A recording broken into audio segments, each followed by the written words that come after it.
This video will go through an example of using a theory-based approach to do a hypothesis test for one proportion. The example reads as follows. We're questioning whether Mr. Young has more than 80% support from registered voters. We collect a sample of 114 registered voters, and we find that 100 of them support Mr. Young. So our null and alternative hypothesis. The null hypothesis is that 80% of all voters will vote for Mr. Young, so that pi equals 0.8. The alternative is that more than 80% of all voters will vote for Mr. Young, so pi is greater than 0.8. So the first question is, can we use a theory-based approach to conduct this hypothesis test? Now remember, we have learned so far in the course that we can use a simulation-based approach to try to make a conclusion in a hypothesis test. But now we're wondering, would it be okay to use those mathematical formulas, to use that normal approximation approach to answer this question? And in this case, the answer is yes, because we have met the validity conditions. In this case, the sample size was 114 registered voters, and we saw that there were 100 successes, that is, 100 of them supported Mr. Young, and that leaves 14 failures, that's people who did not support Mr. Young. So since there's more than 10 successes and more than 10 failures, we've met the validity conditions for using a theory-based approach. So we can go ahead and do that. We don't need to use the simulation approach. So now we're going to go ahead and create a theoretical sample distribution for this information. What we're going to do is we're going to look at the distribution of sample statistics that would exist if it were true that the null hypothesis were actually true.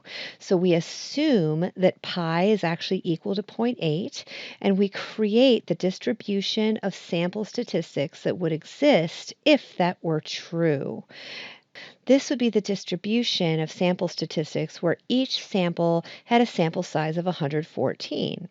We know that this distribution will be centered at pi equals 0.8 because the distribution of sample statistics is always centered at the assumed value of the population parameter.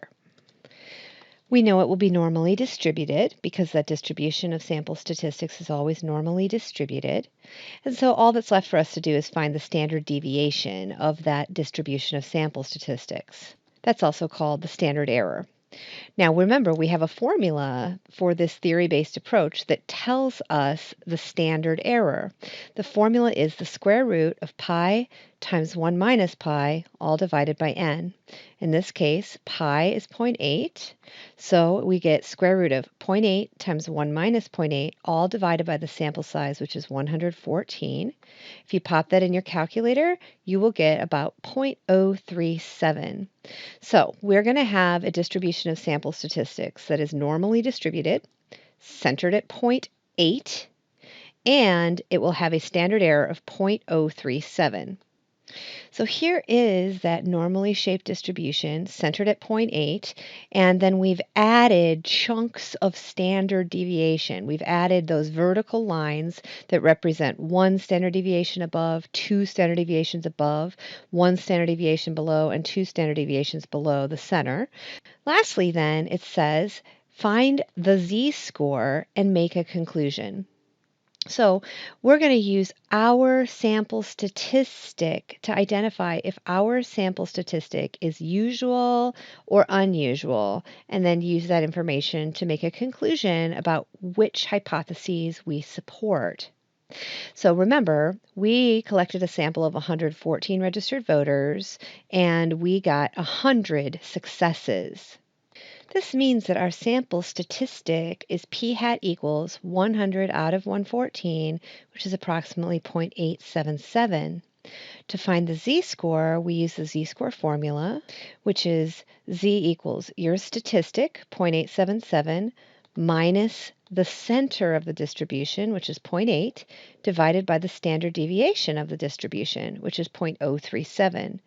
We subtract and then divide by 0.037, and we get a z-score of 2.081.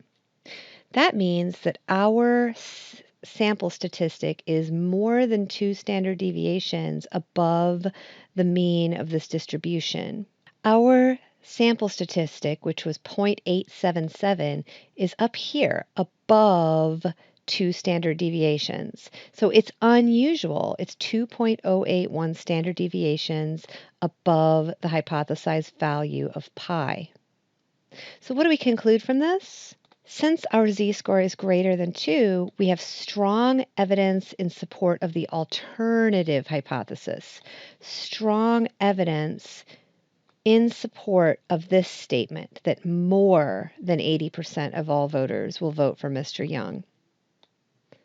In conclusion, then, we say we have strong evidence that more than 80% of registered voters will support Mr. Young.